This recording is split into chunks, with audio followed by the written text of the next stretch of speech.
Let me tell you something strange about people who treat their birthday like a normal day. We live in a world where birthdays are meant to be loud, counted, posted, celebrated publicly. Yet some people wake up on that day, make their coffee, go about their routines, and let the date pass quietly. And here's the question that always lingers beneath the surface. What are they really choosing when they choose not to celebrate? At first glance, it's easy to explain it away. You might think they're indifferent, or detached, or secretly disappointed.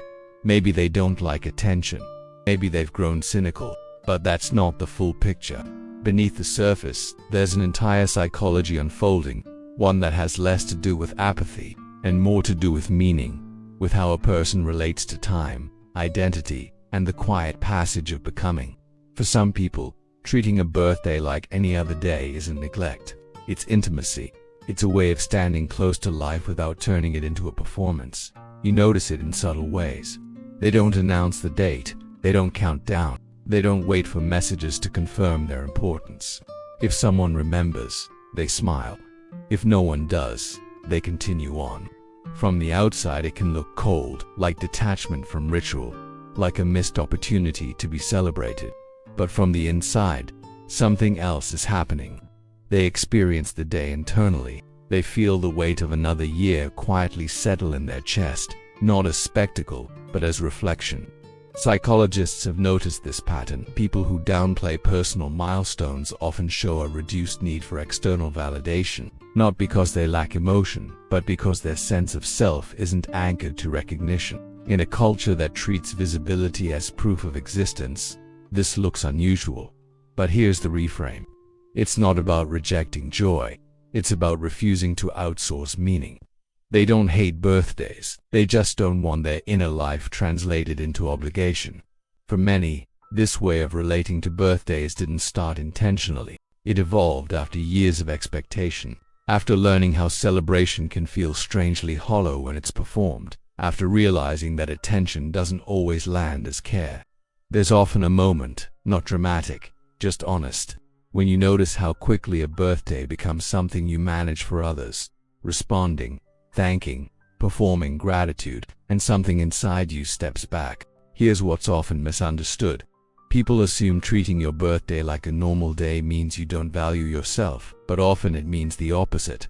There's a psychological shift here. Worth isn't heightened by candles or lowered by silence. It remains intact, with or without witnesses. Because let's be honest, modern celebrations often come with quiet pressure to feel happy, to be grateful, to perform joy on schedule. So when someone lets their birthday pass gently, they're not rejecting life. They're rejecting scripted emotion. They're choosing sincerity over ceremony. Because think about it, when was the last time a moment mattered deeply to you without being marked, shared, or acknowledged? What did it feel like to let something meaningful remain unannounced? But here's where the story becomes more complex.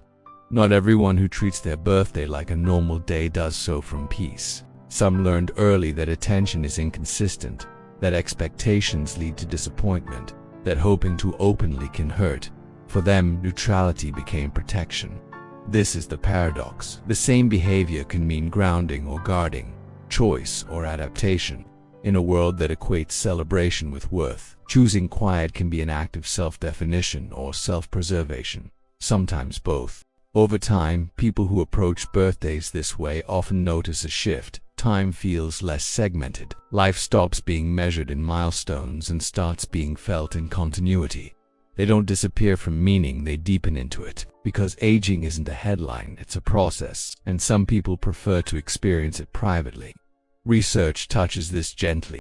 Studies suggest that people who rely less on external affirmation often show greater emotional regulation and identity stability. When the nervous system isn't bracing for recognition, it settles. When worth isn't evaluated annually, it integrates. The day passes and the self remains. And yet, these people are often misunderstood, seen as distant, uncelebratory, hard to read. What's missed is the tenderness underneath, because their quiet isn't emptiness, it's ownership. Maybe that's what real confidence looks like, not needing a special day to confirm existence, not requiring ritual to validate becoming. Maybe some moments are too personal for performance, too layered for applause.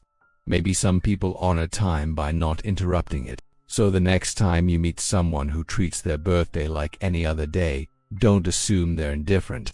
Maybe they're reflective. Maybe they're protective. Maybe they're deeply present in their own unfolding. Because not celebrating doesn't mean not caring, and quiet doesn't mean absence. Sometimes it means the moment belongs entirely to them. And maybe, just maybe, the people who let their birthdays pass softly aren't missing the point at all. They're living it.